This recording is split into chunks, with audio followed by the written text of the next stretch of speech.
Time now for our reporter diary, and our reporters join us from around the country. Let's go to Amy Kelly first, who's sitting by in Auckland. Morning.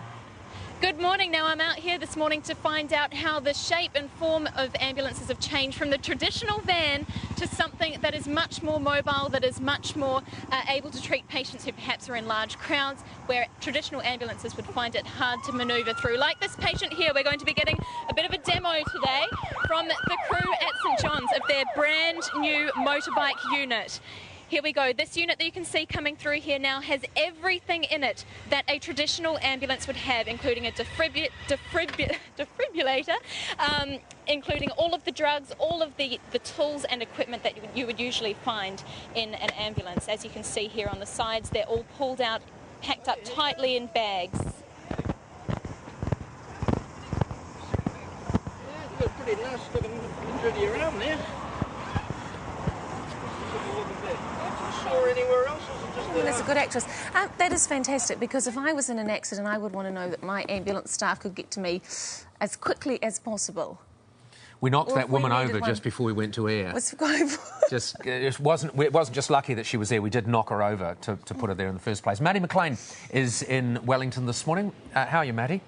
I'm very well, thank you, Paul. Well, apparently, being a receptionist isn't all about Madonna earpieces and personalised messaging services. As one Wellington woman found out, Eve Stacey has just been named International Receptionist of the Year. She beat out 13 other receptionists from around the world in the international competition in France. This is her here right in the middle here, Eve Stacey from Wellington. Now, I know what you're thinking. Did she have to do things like time trials on how to divert messaging phones or anything like that? Apparently, it's a whole lot harder than that to be a receptionist. She had to sit in front of an intense panel answering questions about her drive and her motivation and where she wanted to take things and the skills that she had as a receptionist. And then she had to do a whole heap of things like hard, difficult role plays with disgruntled customers to see how she would cope in difficult situations. And at the end of that, Eve Stacey was named the best receptionist in the world.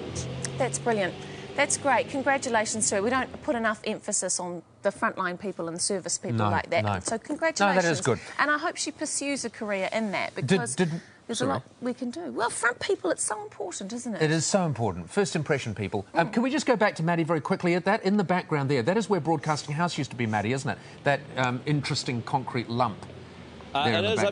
I believe Broadcasting House actually burnt down. No. It was pulled down. It was pulled down. Pulled down. Yeah, okay. It was pulled down. It was pulled down so that it could be replaced by a couple of lumps of concrete that looked like enormous pieces of excrement. Am I being unfair? Yes, you are. I think they're that quite was a fantastic building. It was a heritage building in New Zealand Broadcasting House. It was I mean, ugly to look at, but in itself, it was a real slice of New Zealand. They tear it down, and what do they replace it with? Excremental pieces of concrete. Tom McRae is in Christchurch. How are you, Tom? Good, thank you. Well, from the best receptionist to the best barista, I'm here with Carl Sara, who won the New Zealand Barista Championship, and he is off to the World Championship. Morning, how are you going? Oh, great, thanks. And because we start so early, we like our coffee here on breakfast, so I thought I'd come along and give one a try. So what does it actually, what does the World Championships actually entail? What do you have to do?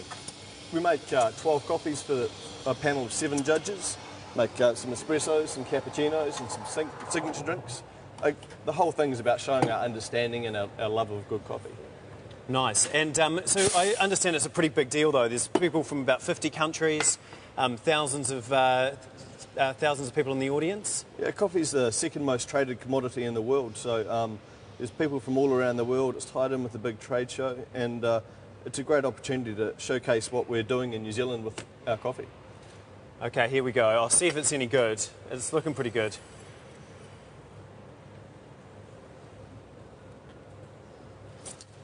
Oh, that's just horrible. I don't know if I want to pay for that, actually. Yeah, I don't know. It looked good. That's good. Well, thank you. What is the first most traded commodity in the world? Well, what is the first most traded commodity in the world? Oil. Oil.